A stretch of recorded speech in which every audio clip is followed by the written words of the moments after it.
Alô, amigos, nossa alegria de estarmos juntos mais uma vez, esse desejo que Jesus nos abençoe, que a benfeitora nos envolva também, nos dando a intuição necessária em favor de mais um estudo. Um momento sempre muito gostoso, muito rico e profundo para a nossa alma, esses momentos de estudo da série psicológica Joana de Ângeles.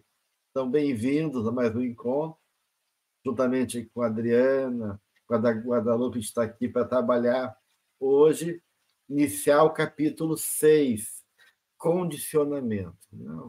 Então, hoje, em especial, a gente vai abordar 2 itens do capítulo, o bem e o mal, e o item paixão e libertação psicológica.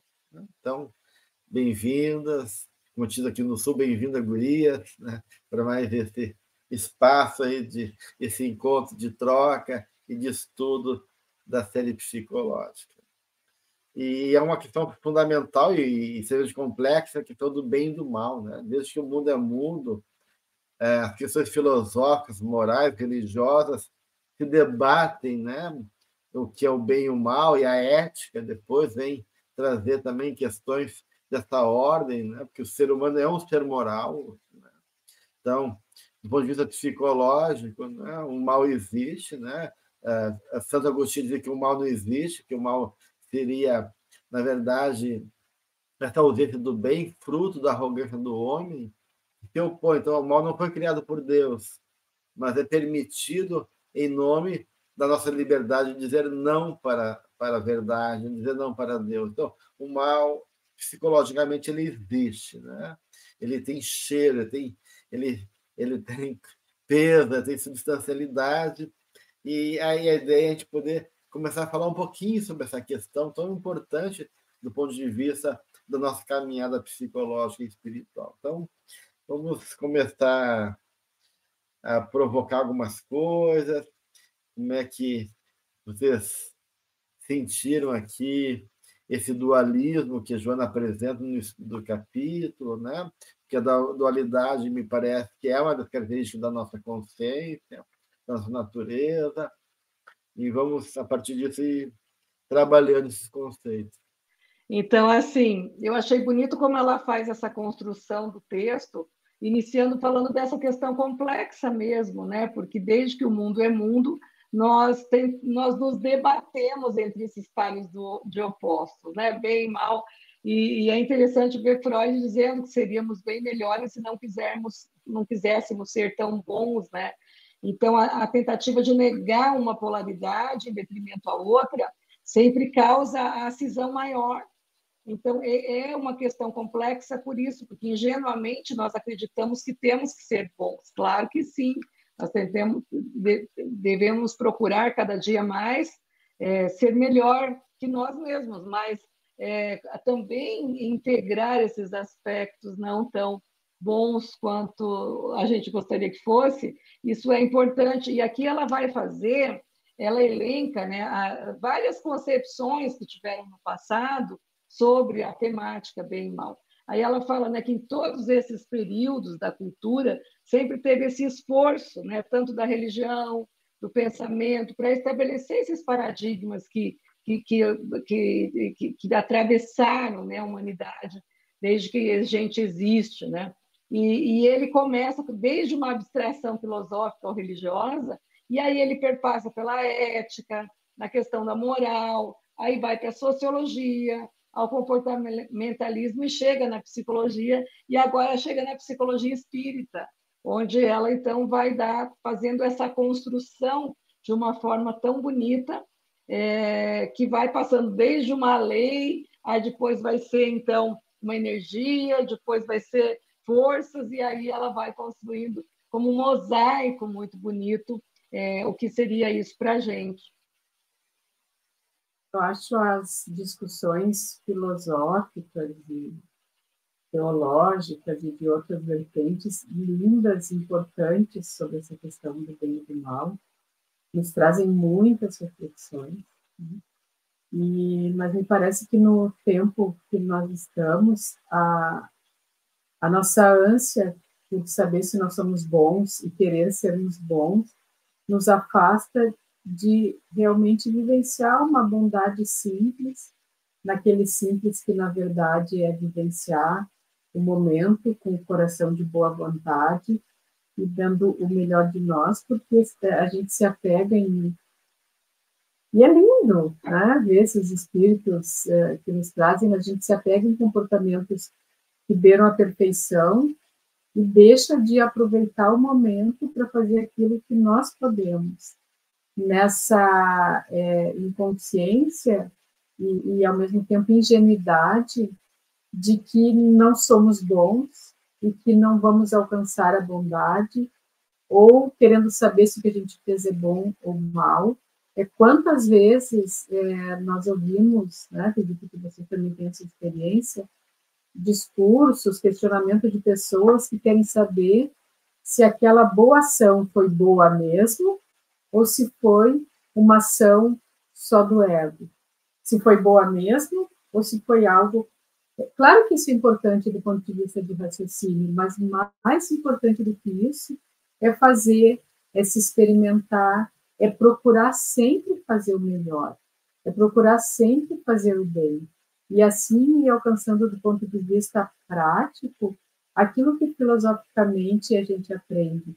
Porque é como estavas trazendo, né, Adri?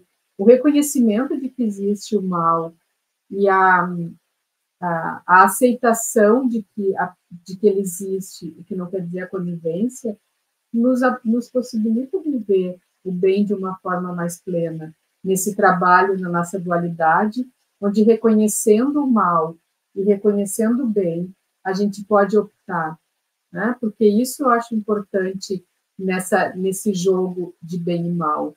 É a questão do nosso livre-arbítrio. O nosso intelecto e as nossas vivências vão nos mostrando o que é bem e mal. Mas a gente vai sempre ter a possibilidade de optar. E se a gente opta por aquilo que vai em favor da gratidão, da caridade, a gente vai estar caminhando no bem. Então, mais importante do que ficar se questionando, mas como, será que eu fiz o bem? Será que é fazer, mas se percebendo, né, nessa dualidade e escolhendo o caminho. Então, eu acho que a prática dessas literaturas belíssimas, vivências belíssimas, importantes, da discussão do bem e do mal, a prática que vai nos colocar, então, em viver esse conflito, e escolher o caminho do meio, e, através da função transcendente, então, realmente procurarmos essa conexão. Eu acho que realmente a soberba, né, ou a cegueira do ego, de querer fazer um ego ideal, né? Eu sou o cara que cheira bem, que é limpinho, que é bem arrumadinho, né? Então eu acho que eu sou o cara bom e que não existe maldade em mim, ou que eu busco uma fantasia muito grandiosa de ser bom, e aí eu esqueço da minha humanidade, né? De aceitar a minha pequenez, fazer esse esforço adequado ao meu tamanho, é uma questão realmente bem importante e muito comum a todos nós. Eu acho que é necessário, essa questão é muito, muito importante, né, Guadalupe? Mas, dentro disso, eu acho que tem também a necessidade de poder, então, distinguir, né, o que melhor, como é que se dá essa dinâmica do ponto de vista interno, para a gente poder reconhecer e discriminar um pouquinho o que seja esse mal, o que seja esse bom, porque esse mal, às vezes, é o que é bom pela moral coletiva, né, a moral do mundo, né, pode ser negativo no ponto de vista espiritual e vice-versa, né? Então, acho importante a gente expandir, porque é o que a Joana está fazendo aqui. No capítulo, ela começa a apresentar várias noções de mal e de bem, desde o ponto de vista da cultura, de certas visões, né, de época, né, ou da sociologia, ou da metafísica, ou da Bíblia, ou de alguns livros sagrados. Então, ela vai começar a mostrar, né, essa questão do mal. E aí eu me lembrei, acho que é do Sanford, né, que ele tem um livro que é sobre o mal, o lado sombrio da realidade, se não me engano, o título do livro é esse, né? E é legal porque, de uma certa maneira, nesse livro, ele fala de 3 tipos de mal que tem muito a ver com a visão que nós temos no Espiritismo, né? Ele fala de uma perspectiva do mal que é ligado ao ego, né? Então, nós temos uma tendência de analisar do ponto de vista egocêntrico ou da consciência coletiva, né? Ou seja, aquilo que não reflete a moral coletiva, a verdade do mundo ou a verdade do nosso ego, né? É visto como algo que eu devo negar, ou ameaçador, ou negativo, e eu projeto a sombra daí nesse lugar que se opõe a mim, né? Então, essa visão egoísta nossa, porque a gente vai ver que, se a gente for analisar todo o processo da origem do mal, ele está no egoísmo. Então, eu vejo muito essa visão realmente, né, de poder interpretar as coisas do nosso jeito e relativizar ela, né? E isso é uma perspectiva do ponto de vista. Outra perspectiva é do ponto de vista do sentimento humano, né? Porque o sentimento realmente é a capacidade de discriminar, avaliar e determinar valor para as coisas. Então, os nossos valores dependem da capacidade do nosso sentimento de qualificar aquela experiência, ou qualificar aquela realidade, ou qualificar aquela pessoa, né? Isso, e ele fala de uma história de Moisés que diz, né, e que Moisés teve sentimentos muito fortes contra o outro, né? Mas na medida que ele foi conhecendo o movimento do Kidir e conhecendo o contexto, né, que se passava, ele começou a viver, experienciar e viver aquela realidade. Ele começou a reconhecer que o Kidir estava certo e começou a passar a ver as coisas tal como o outro via, né? Então a gente vê que isso foi uma mudança de sentimento. Eu comecei a sentir as coisas de maneira diferente, porque eu comecei a vivenciar possibilidades outras que, do ponto de vista, não era acessível para mim, enquanto eu não era tocado pelo sentimento.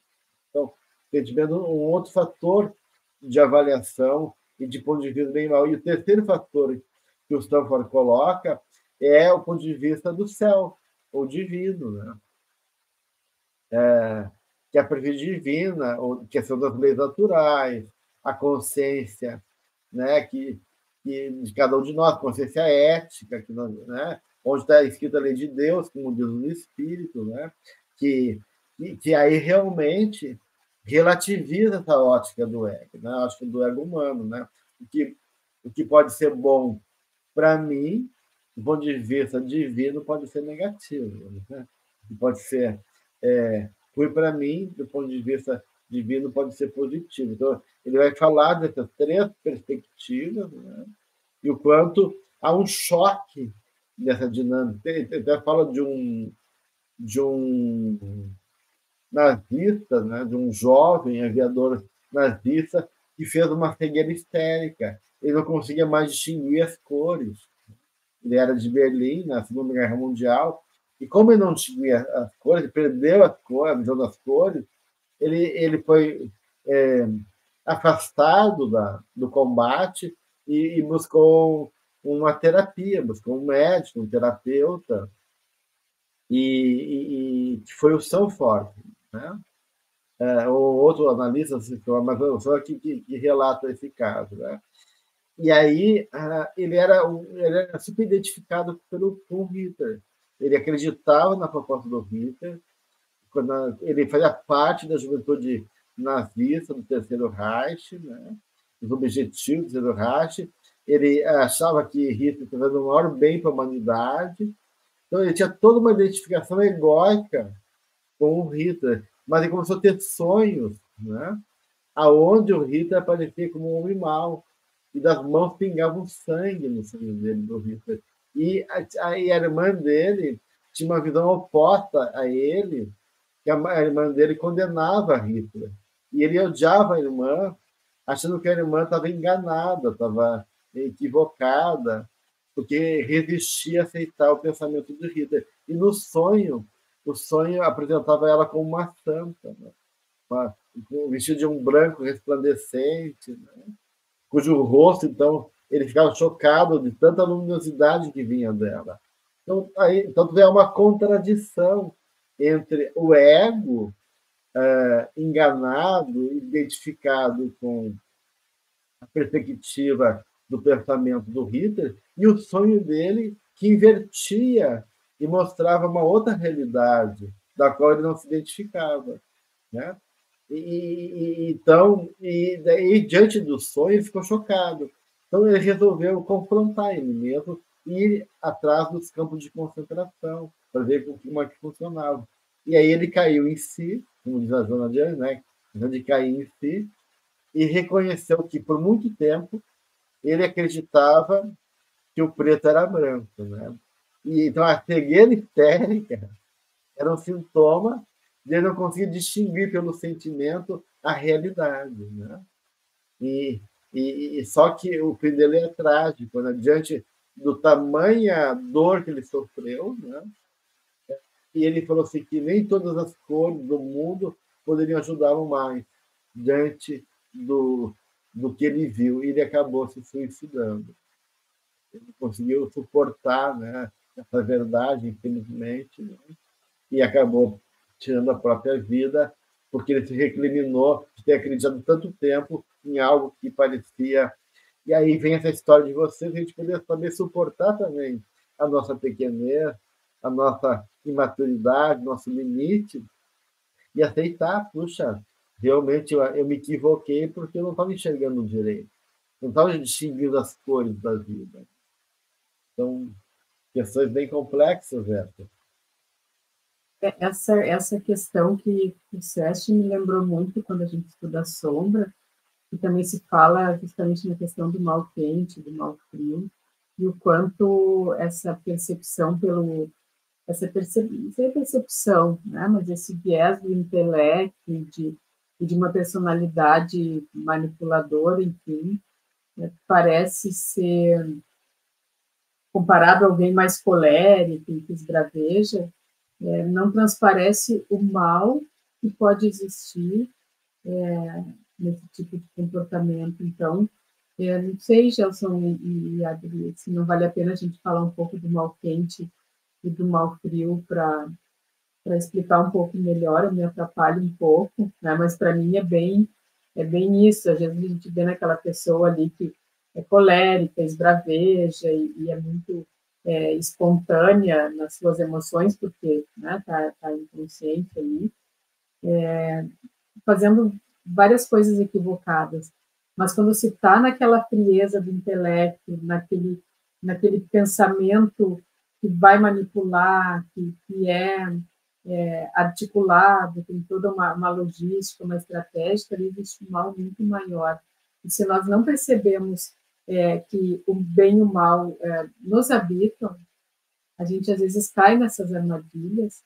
Como se pode fazer uma relação aí meio atravessada, mas com a história que o Gelson contou, né? Que talvez ele não percebeu na sua ingenuidade onde ele estava se metendo e acabou não suportando isso. Né?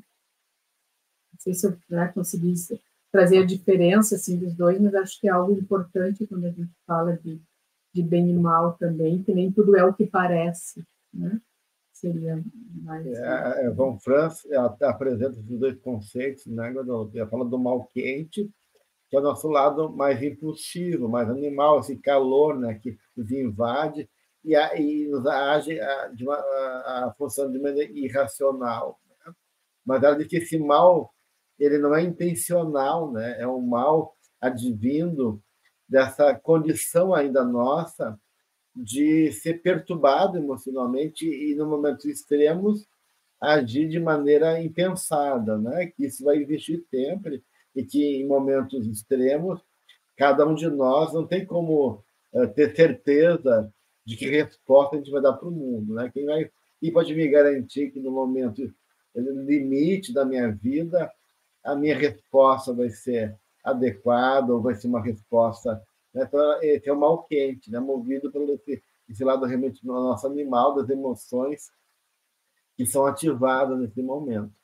E esse mal, ela diz, né, é um mal mais fácil de reconhecer e aceitar, porque fala justamente desse limite do humano, né, que ainda nos move, e do qual a gente é contaminado também por forças coletivas, né, que nos contagiam e a gente acaba agindo de uma maneira impensada.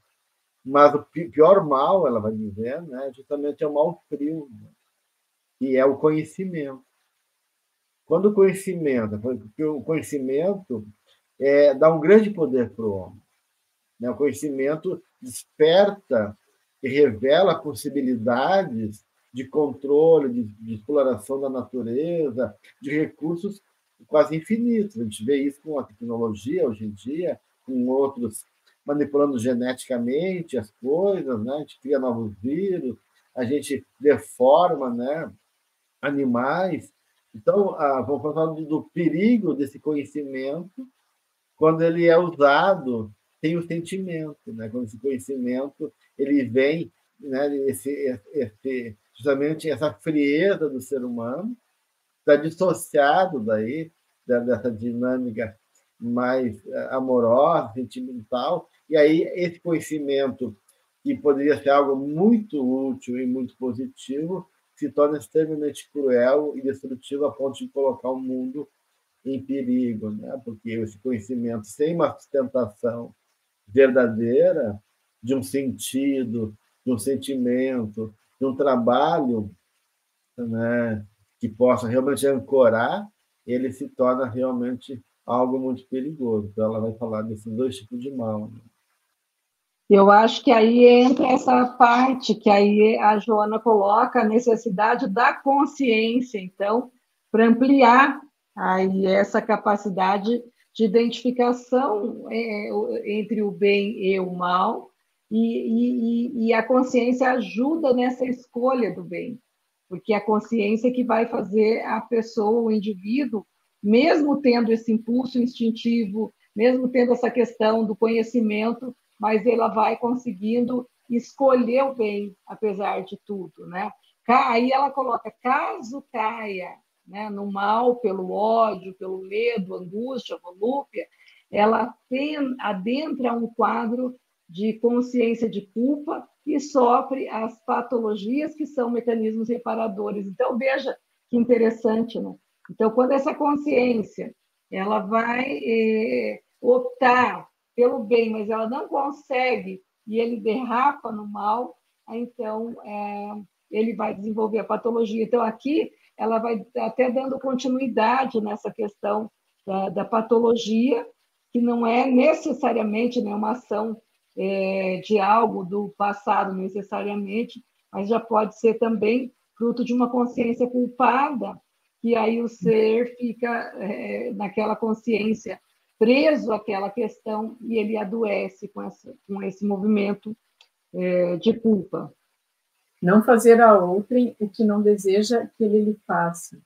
Né? Também é outra dessas frases que a gente sabe decor e que tão pouco nos ajudam na prática se nós também não estivermos atentos a vivenciar o que está escrito ali.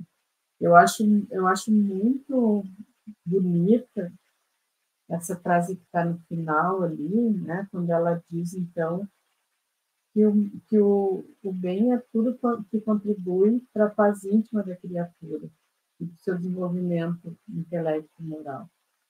Então, tudo que contribui para a paz, para o desenvolvimento intelecto moral, né? A gente falou sobre intelecto sozinho, dissociado, é bem, né? Que se deve cultivar e desenvolver, irradiando-se como bênção que provém de Deus. E, finalizando, assim, essa parte que eu gostaria de comentar, o quanto é importante a gente lembrar que é intelecto moral, né? Moral dentro das leis de Deus, não das leis, especificamente das leis do homem, porque realmente, como já foi comentado aqui, o nosso intelecto hoje em dia ele é poderosíssimo, mas nem sempre ele caminha junto com a nossa moral, que do ponto de vista do coletivo, por mais que ainda bem, graças a Deus, né, estamos aí em transição, né, está caminhando, mas ainda muito longe daquilo que se esperava de nós, dentro do que a gente poderia estar dando, o que, né, gente, não é para que a gente se cobre, mas sim que a gente procure melhorar a cada dia. Essa noção de bem e de mal, ela já apresenta antes do capítulo, né? Quando ela fala que o bem contribui para o progresso e todas as realizações que promovem o ser, grupo social, ambiente, expressa-lhe a grandeza, a ação concreta que resulta da capacidade seletiva de valores éticos para a harmonia e a felicidade. Ela vai dizer também que o mal decorre de todo e qualquer fenômeno que se opõe ou conspira contra esses contributos superiores. E antes também, ela de novo faz uma outra noção de bem e de mal, né? Onde ela diz: bem é tudo quanto fomenta a beleza, o ético, a vida, constante a moral.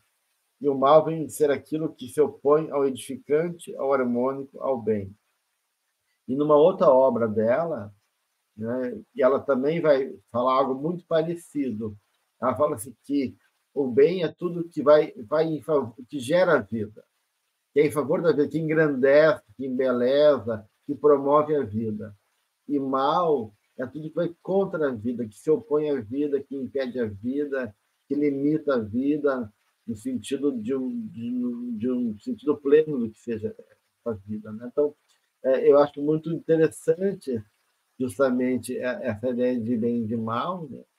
Porque ela tira desse relativismo que ela apresenta antes, né? E depois também, do quanto que o bem e o mal ele é fluido, e sua linha divisória ela é muito imprecisa, né? Então, aquilo que é bem para uma cultura é mal para outra, né? O que é mal em uma época é bem em outra. Então, essa relativização do bem e do mal que é movido pelo ego, pela consciência coletiva. E por isso que essas duas coisas que vocês falaram, eu acho bem importante, que justamente que a questão do mal, do bem, é resolvida na medida que a gente tem consciência, né? Então, ela fala desse nível psicológico do ser humano, do sono sem sonhos, né? Que a consciência ainda está entorpecida, ainda está anestesiada. Então, ela vai realmente associar o mal à ignorância, né? À incapacidade de reconhecer o que realmente promove a vida, o que favorece a vida, né?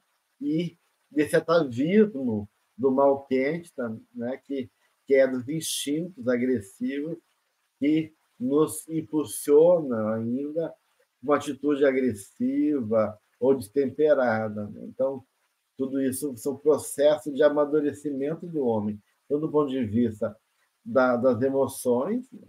Trabalho com o sentimento, como dessa consciência que vai despertando e vai, de uma certa maneira, então, reconhecendo o significado verdadeiro da existência. Isso tudo está em jogo aqui, quando a gente está falando de bem e de mal. E o interessante é que o capítulo, esse tema, está dentro do capítulo condicionamento, né? Então, o quanto que esses pensamentos que estão registrados em nós desde há muito tempo, que a gente vem inconscientemente introjetando esses pensamentos, nós nos condicionamos a isso, como bem ou como mal. E eu achei muito bonita como ela vai tecendo como um fio condutor, quando ela parte lá do Código de Hammurabi, definindo, então, como consequências legais do comportamento em relação a si mesmo, à sociedade e ao próximo. E aí evolui, né? Evolui não, aí sai desse pensamento do Código de Hammurabi, vai lá para o livro sagrado, né, do Zen Avesta, que o mal tinha que ser eliminado, né?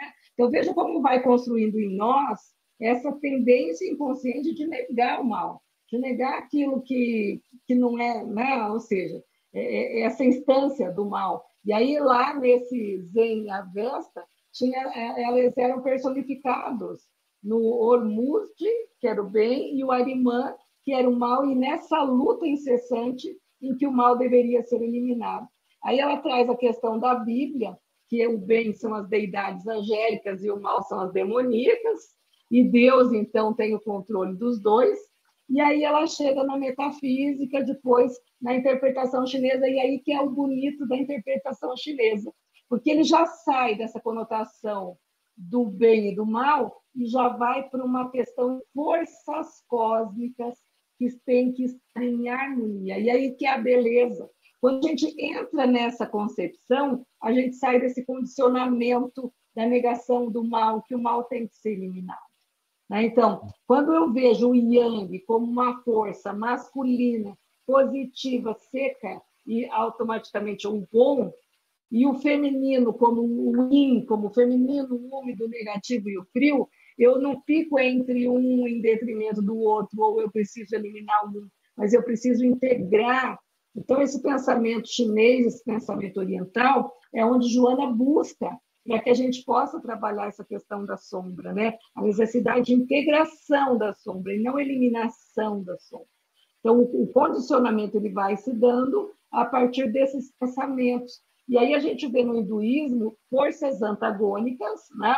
Onde Vishnu ele é o conservador, um elemento que são forças de conservação ou construção, e Shiva como esse princípio destruidor e aniquilador que tem que estar nessa perene união. E aí a gente pensa em Kardec, quando fala da lei da destruição, e aí é perguntado para ele se a violência faz parte da lei da destruição, e ele fala que não, que a destruição ela é necessária, porque é um movimento cíclico da natureza, mas não é necessário, é preciso que haja violência. Então, olha que bonita evolução para a gente pensar nessa questão dos condicionamentos, e aí entra isso que foi dito, né?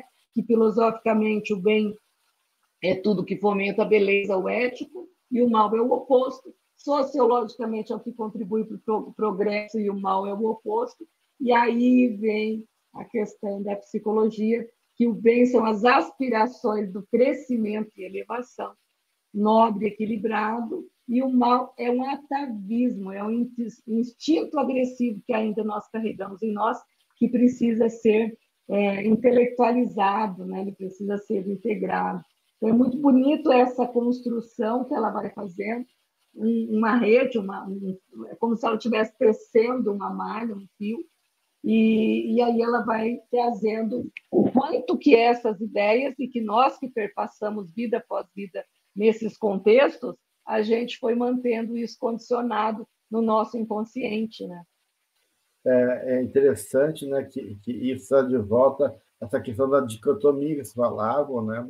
Essa fantasia de achar que a gente não tem sombra, ou que a gente está num esforço, né, descomunal, né, inflado, de se tornar mais do que a gente é, né?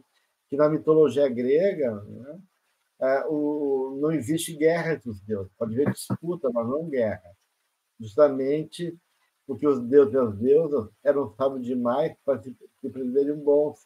Porque na mitologia grega também tem essa questão chinesa aí, que é as forças da natureza, né? E as forças da natureza são atributos, não são qualidades, não é nem bom nem mal. Então, os deuses não são bons nem ruins, né? E, de uma certa maneira, representam essas forças arquetípicas que habitam a nossa natureza, que a gente tem que aprender a lidar. E a gente poder reconhecer que elas estão dentro da gente, né? E aceitar, então, essas sombras como parte desconhecidas ou negligenciadas que se tornam malignas porque justamente não foram integradas, né? E então qualquer pretensão de uma bondade que obrigue nós a esconder esse lado negligenciado, dito mal, vai gerar, daí sim, a malignidade, que é a divisão e a oposição dessas forças que vão estar lutando e num jogo dentro de nós, provocando rupturas, desgastes ou processos mais destrutivos, né? E por isso que talvez Jesus dizia, né, quando o jovem rico chamou ele bom mestre, né? E ele falou: por que me chamas de bom? Bom mesmo só existe Deus, né? Jesus fala. Então, olha só a humildade de Jesus, né? Bom é nosso Pai que está no céu, né? Então, eu acho que aí, de uma certa maneira, é uma convocação que, para a gente poder realmente superar qualquer tipo de movimento destrutivo ou caminhos, né, que impeçam a gente do bem, a gente tem que fazer um ato de humildade. Reconhecer nossa pequenez e dizer: bom mesmo, nosso Deus, se eu estiver perto de Deus, eu vou estar perto do que é bom. Mas, para isso, primeiro eu tenho que aceitar que eu sou pequenininho, né, e que eu sou limitado, mas eu posso buscar, então, a partir do divino, do amor do Pai e dos valores que ele me entregou, né? Estar mais perto dessa bondade e isso despertar em mim também esse movimento de me comprometer, né, com o belo, com a harmonia, com o engrandecimento da alma e assim por diante. E eu acho que ela pensando na questão da educação infantil dos primeiros anos, enquanto agora já tem um outro movimento, mas essas questões de colocar tudo em uma forma politicamente correta, o que eu acho importante, claro, acabou trazendo uma certa polarização dessa questão e tirando a oportunidade das crianças de conhecerem essa realidade do bem e do mal. E tornando assim elas, né, com todo o mal na sombra e com uma dificuldade imensa de lidar com essas questões.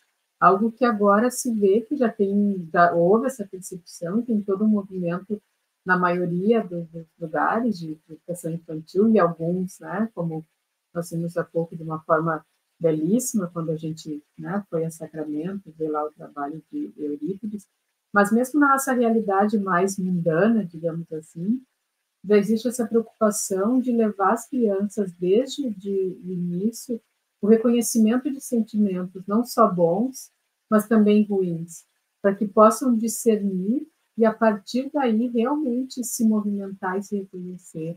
Porque senão fica uma sombra imensa, um não falado, um não dito, e uma total incapacidade de lidar com a realidade humana desde pequeno. Né? Então, isso é importante que vá desde o início já se falando com naturalidade, não é atuar o mal, não é exaltar o mal, é entender que existe e que a gente deve, então, a partir daí, se trabalhar para que busque a bondade, busque o correto, mas que entenda que a gente também tem algumas limitações e que é natural, né, do ponto de vista do que se trabalha, sentir raiva, né, expressar ela, trabalhar para que ela seja elaborada e coisas assim de uma instância que parece muito menor, muito mais rudimentar, mas que não é só para as crianças, né?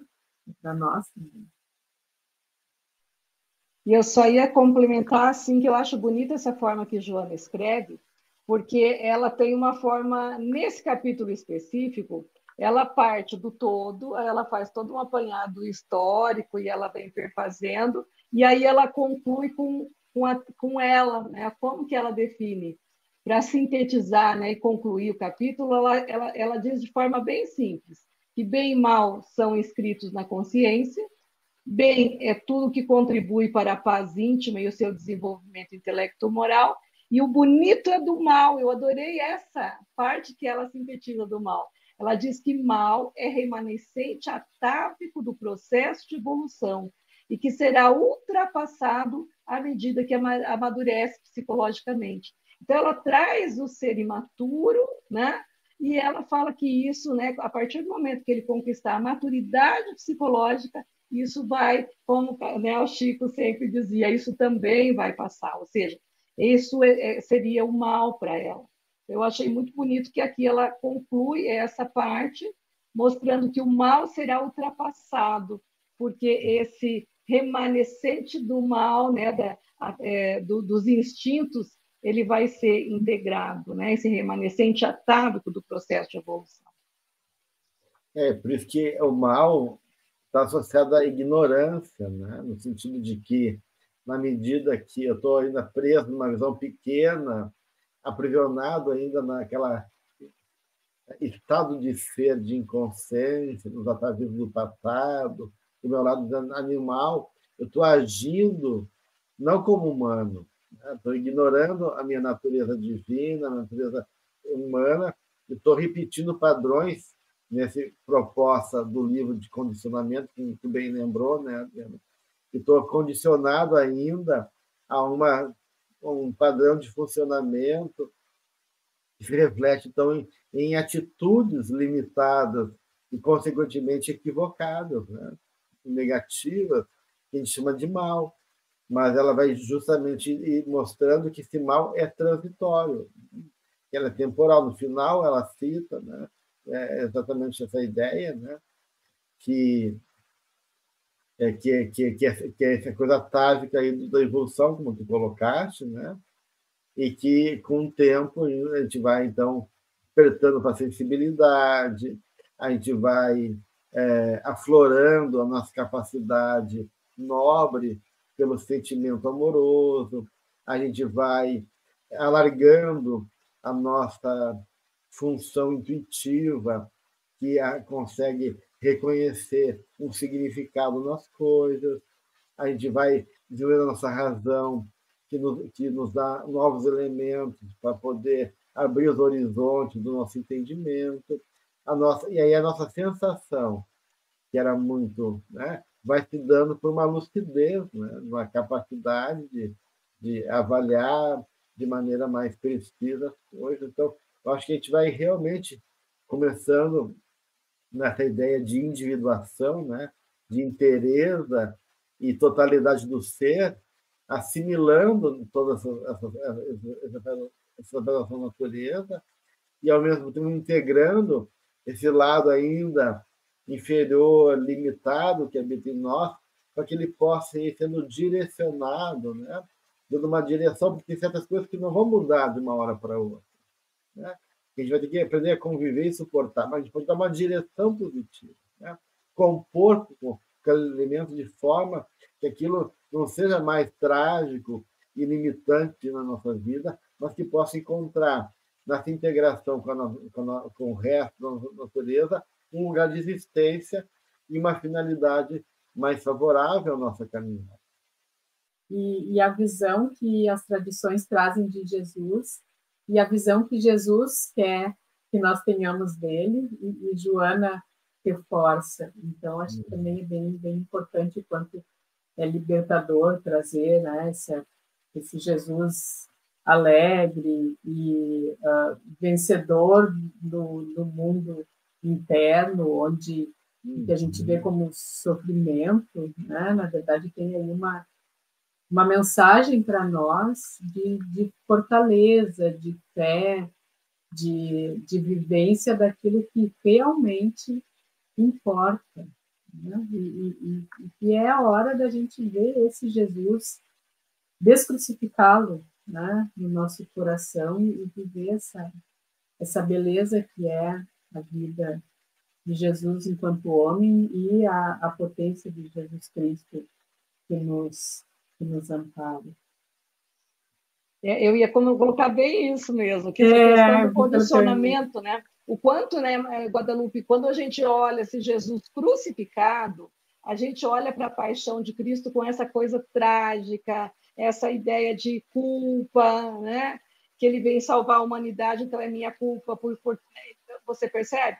Então, isso, emocionalmente, gera um tipo de condicionamento muito complicado, porque ele fica preso isso, e aí a proposta dela é fazer a gente mudar o olhar para esse lado, que essa cena também teve um objetivo, assim como toda a vida de Jesus, ela foi trazendo temas que nós pudéssemos enfrentar na vida, e ela diz que o objetivo dessa passagem da vida de Jesus é propor uma releitura, olha que lindo, do comportamento individual e coletivo dos seres, oferecendo resultados positivos nas reflexões mentais, né? E aí ela fala que a psicologia propõe a libertação dos conflitos, a fim de que a responsabilidade impulsione o avanço, o crescimento e maturidade.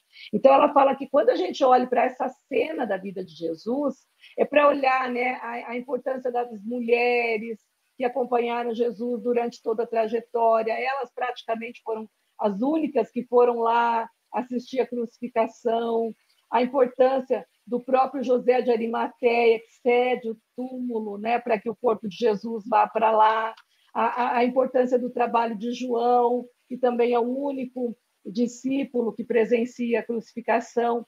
Então, veja, ela propõe uma mudança de olhar para a cena, e com isso, a mudança de olhar nas coisas, porque assim, se eu tenho uma folha branca e tenho um pontinho preto, nós temos uma tendência atávica a olhar para aquele pontinho preto.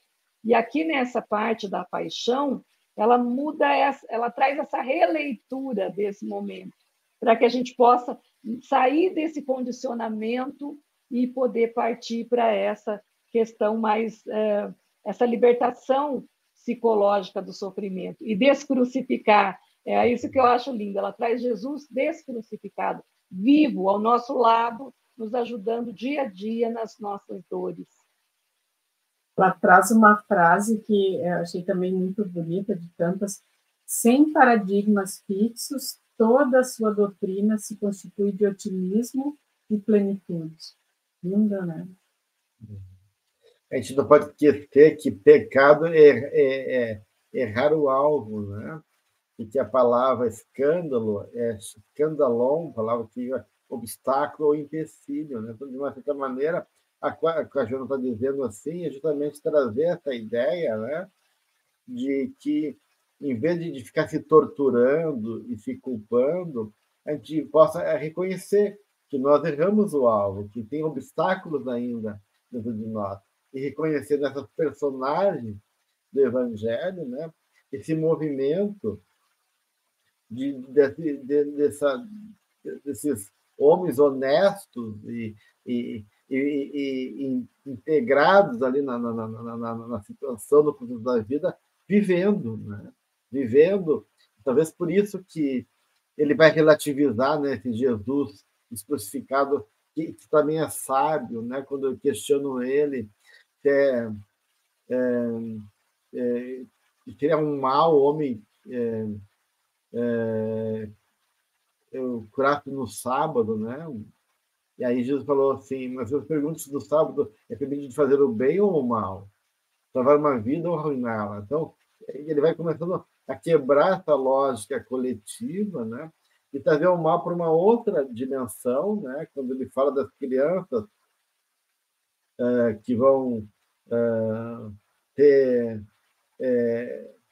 recebidas no reino de Deus, né? No meu nome, né? Aquele que receber uma criança como essa por causa do meu nome recebe a mim, diz o Cristo, né? Mas se alguém escandalizar essa criança, né? E aí, né? E ele compara daí a essa situação, é melhor pendurar o pescoço numa pesada mó e seja precipitado, né, nas profundezas do mar, né?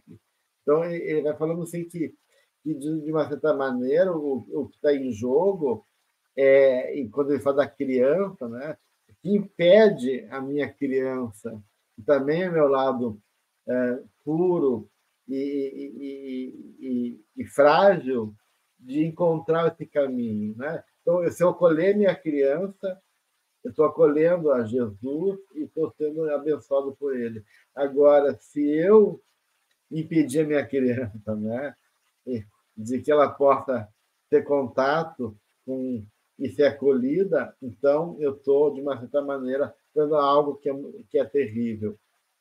Então, eu vejo muito aí a questão da atitude do ego. E talvez por isso que a Joana também, nesse próximo item, vai falar dessa disponibilidade que eu comparo a criança, dessa abertura para a vida, né? E de não ficar na ansiedade do futuro, ou das divergências, ou das questões da, da necessidade do mundo, mas abrir nosso coração como uma criança para a vida, para que a alegria, né, ela vai falar da alegria, possa se tornar algo presente em nossa vida. Né? Que é uma alegria que extrapola o sorriso, diz ela, né? E que é uma postura interna, né? Uma atitude interna de leveza, de disponibilidade, de integração com a vida e de uma consciência realmente desse Cristo não crucificado, desse Cristo libertador que pega a nossa mão e diz: vamos, tu também consegue. Então, acho que isso que é bonito nesse item. Ela diz que os cristãos não se utilizaram de fugas psicológicas, mas de uma livre opção sem ressentimento ou ódio, pois aceitaram a realidade transcendente contida nas palavras de Jesus. Então, aqui é mais um ensinamento para nós, né? Quando a dor nos bater na porta, não utilizar os mecanismos de fuga, porque é importante aceitar a realidade como ela vem nua e crua. Tem um quadro muito lindo da verdade nua e crua, saindo de um poço, né, de um tanque, e a importância de olhar para essa realidade e entender que se Deus me colocou essa questão nesse momento, é porque eu já tenho condição de suportar. Dói, é difícil, eu tenho dificuldade, mas não usar mais a fuga psicológica. Então, como ela traz a cena e traz para a nossa vida. Então, ela está integrando Jesus em nossa vida. Então, que a gente possa aceitar essa realidade contida nas palavras de Jesus para o nosso dia a dia, não para algo que eu vou ler e vou achar lá longe. Não, ele está aqui dentro. Né? Porque a conquista da consciência ela se dá a cada dia enfrentando essas questões, né? Enfrentando mesmo na dor, pode ser superada por meio da reflexão. Por isso que a consciência ajuda. No mecanismo de dor, a reflexão vai ajudando e o ser vai conseguindo força para superar aquilo. Vai botando que é passo por passo, de alguma maneira. Ele começa ali, cada passo da sua vida leva-o a metas brevemente programadas, sem rotina, mas também sem ansiedade, com a vivência de cada momento, sem preocupação pela manhã, pois que para ele, a cada dia, bastam suas próprias preocupações. Então, essa questão de estar no presente, não é a questão de não perceber que tem que ter um cuidado também com o futuro, um cuidado com a vida como um todo, mas é de estar ali. O que se pode, como vocês estão falando, a Adi falou agora, o que se pode fazer nesse momento, né? Nesse momento. E a gente tem essa tendência da ansiedade, né? De estar tentando antecipar, né? Essa frustração pelo que não se sabe o que vai acontecer. Uma outra coisa que rápida aqui que eu queria chamar a atenção, o livro é de 1993, e ela diz: enquanto ressumem na consciência da Terra as condutas punitivas e as evocações deprimentes na área das religiões, o pensamento de Jesus permanecerá em sombras, conflitos, perturbações. 1993. E nós não vivemos só isso, nós vivemos um momento belíssimo também. Mas como isso ainda existe? Eu acho interessante que o Paulo mostra essa maturidade, né? Porque justamente a grande questão aqui que a Joana está falando é se libertar dessa imposição temerária da culpa, né? que acaba criando um, uma carga que impede de justamente jogar as coisas de maneira mais honesta para nós mesmos, né? E o Paulo, como ele era sábio nisso, né? Quando ele fala, né, que se faço o que eu não quero, eu reconheço que a lei é boa, mas não sou mais do que eu pratico, a ação dele começa a falar que, que, que, que ele sabe que ele tem um bem, na hora de praticar o bem, ele não consegue e pratica o mal que não quer, né? Ora, se eu faço o que não quero, dizia ele, né? Já não sou eu que estou agindo, e sim o pecado que habita em mim. Então, ele consegue reconhecer que ele não é perfeito e que tem uma parte dele que é genuína, que quer fazer o bem, que é honesta, mas tem uma parte dele que, quando se coloca, não reflete ainda aquela intenção. E que ele vai ter que estar ali convivendo, né, com esse pecado que habita nele, que diz ainda, né, mas que faz parte do exercício da caminhada dele, e não é fugindo disso que ele vai resolver. Então, ele está assumindo essa realidade, né, como algo que é inevitável, que faz parte, né, e, de uma certa maneira, aprendendo, então, né, não dissociar essa sombra, mas poder estar com ela pertinho, reconhecendo quando acontece, para poder entender, compreender e buscar novas possibilidades para que esse bem que ele quer possa realmente cada vez mais alcançar o seu êxito. Então, eu acho que com toda a grandiosidade do Paulo, ele soube né, reconhecer, né, nessa ética, né, dele, né, a capacidade de poder suportar esse lugar, né, que ele ainda sabia que não encontrava, que era o lugar de perfeição, que não era dele. Eu acho que aqui no finalzinho ela fala uma coisa que, sem essa semana ultrajante, ainda se referindo à paixão, né? Sem os conteúdos da ingratidão que foi apresentada durante toda a história, a gente não teria. Então, olha outra coisa importante da gente fixar: a morte estoica de Jesus, demonstrando a consciência dele e da imortalidade da alma. Então, olhar para essa cena, tirando toda essa questão difícil da paixão, mas um hino da imortalidade. Então, ela diz que foi um hino solene à vida por meio da ressurreição, do retorno ao convívio com os amigos e com a humanidade arrependida, que ele veio libertar, amando, paciente e alegre, a importância da alegria, né? Conhecer os limites, as deficiências dos que marchavam na retaguarda. Então, isso para mim também nos dá uma outra questão.